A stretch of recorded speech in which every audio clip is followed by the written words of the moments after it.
ஒரு வருடத்தில் ஒரே ஒரு நாள் முருகப்பெருமானின் அருள் பல மடங்கு அதிகமாக கிடைக்கும் நாள். அதுதான் வைகாசி விசாகம். ஆனால் பல பேருக்கு தெரியாத ஒரு உண்மை என்ன தெரியுமா? இந்த நாளில் சில விஷயங்களை செய்தால் வாழ்க்கையில் தடைகள் குறையும். ஆனால் சில தவறுகளை செய்தால் அந்த அருளையே நாம் இழந்து விடலாம். வைகாசி விசாகம் அன்று என்னெல்லாம் செய்ய வேண்டும், என்னெல்லாம் செய்யக்கூடாது, எந்த நேரத்தில் வழிபட வேண்டும், எந்த மந்திரம் சொல்ல வேண்டும், எந்த தவறுகளை தவிர்க்க வேண்டும், இன்று இந்த வீடியோவில் அனைத்தையும் விரிவாக பார்க்க போகிறோம்.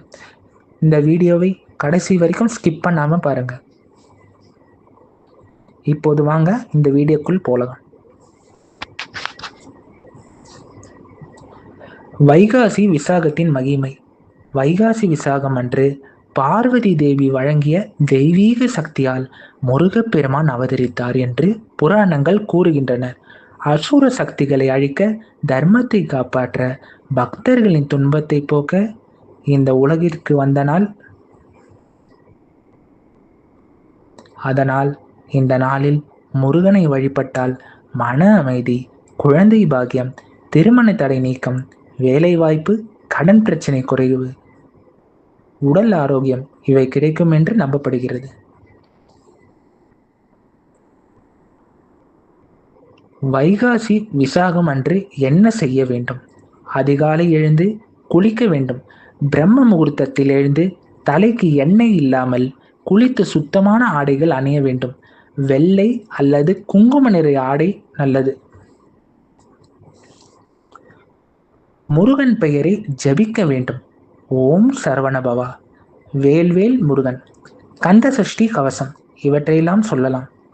108 முறை ஓம் சரவணபவா சொன்னாலும் நல்ல பலன் கிடைக்கும். கோவிலுக்கு செல்ல வேண்டும். முடிந்தால் முருகன் கோவிலுக்கு செல்லுங்கள். திருச்செந்தூர், பழனி, சுவாமிமலை, திருப்பரங்குன்றம் போன்ற இடங்களில் நல்ல அருள் கிடைக்கும் என்று நம்பப்படுகிறது. பால் அபிஷேகம் செய்யலாம். பால், பஞ்சாமிர்தம், சந்தனம் இவற்றால் அபிஷேகம் செய்தால் மன கஷ்டம் குறையும் என்று பலர் நம்புகின்றனர். அன்னதானம் செய்யலாம். வைகாசி விசாகம் அன்று பசியார்ந்தவர்களுக்கு உணவு கொடுத்தால் முருகன் அருள் விரைவில் கிடைக்கும் என்று கூறப்படுகிறது. குழந்தைகளுக்கு புத்தகம் அல்லது பேனா தானம் செய்யலாம். இது கல்வி வளர்ச்சிக்கு நல்லது என்று நம்பப்படுகிறது. இப்போது என்னெல்லாம் செய்யணும் என்று பார்த்தோம். இப்போது என்னெல்லாம் செய்யக்கூடாது என்று பார்க்க போறோம். வாங்க பார்க்கலாம். என்னெல்லாம் செய்யக்கூடாது? கோபப்படக்கூடாது. இந்த நாளில் சண்டை, கத்துவது, தவறான வார்த்தைகள் இவற்றை தவிர்க்க வேண்டும். அசைவ உணவு தவிர்க்க வேண்டும். முடிந்தவரை சைவ உணவு மட்டும் சாப்பிடுவது நல்லது. பிறரை காயப்படுத்தவும் கூடாது. மனதாலும் வார்த்தையாலும் செயலாலும் யாரையும் காயப்படுத்தாமல் இருப்பது முக்கியம்.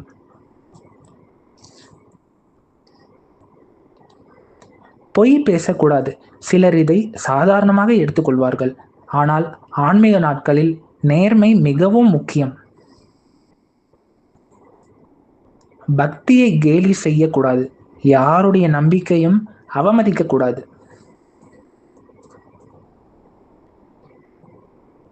வீட்டில் எப்படி பூஜை செய்யலாம்? ஒரு சிறிய விளக்கு ஏற்றுங்கள். முருகன் படம் முன் பூ, பழம், பால், வெற்றிலை வைத்து பூஜை செய்யலாம். பிறகு ஓம் சரவணபவா என்று சொல்லுங்கள். குடும்பத்தோடு சேர்ந்து பிரார்த்தனை செய்யுங்கள். இந்த நாளில் கேட்க வேண்டிய பிரார்த்தனை: முருகா, என் வாழ்க்கையில் இருக்கும் இருளை நீக்கு, என் குடும்பத்தை காப்பாற்று, என் மனதில் நல்ல எண்ணங்களை தா. இப்படி மனதார கேட்டால் அதற்கே பெரிய பலன் உண்டு. பலர் வாழ்க்கையில் எல்லா கதவுகளும் மூடப்பட்ட மாதிரி உணர்வார்கள். ஆனால் ஒரு தெய்வீக நாள், ஒரு உண்மையான பிரார்த்தனை, ஒரு கண்ணீர் கலந்த வேண்டுதல் வாழ்க்கையே மாற்றிவிடும். வைகாசி விசாகமும் அப்படிப்பட்ட ஒரு நாள்தான். இந்த வைகாசி விசாகத்தில் நீங்கள் முருகனை எப்படி வழிபட போகிறீர்கள்? கமெண்டில் வேல் முருகா என்று எழுதுங்கள். இந்த வீடியோ பிடித்திருந்தால் உங்கள் குடும்பத்தினருக்கு, உங்கள் நண்பர்களுக்கும் ஷேர் பண்ணுங்கள். இந்த மாதிரி நம்ம ஆன்மீக வீடியோஸ் பார்க்கணுன்னா நம்ம சேனலை லைக் பண்ணுங்கள், சப்ஸ்கிரைப் பண்ணுங்கள், பெல் ஐக்கானை கிளிக் பண்ணுங்கள்.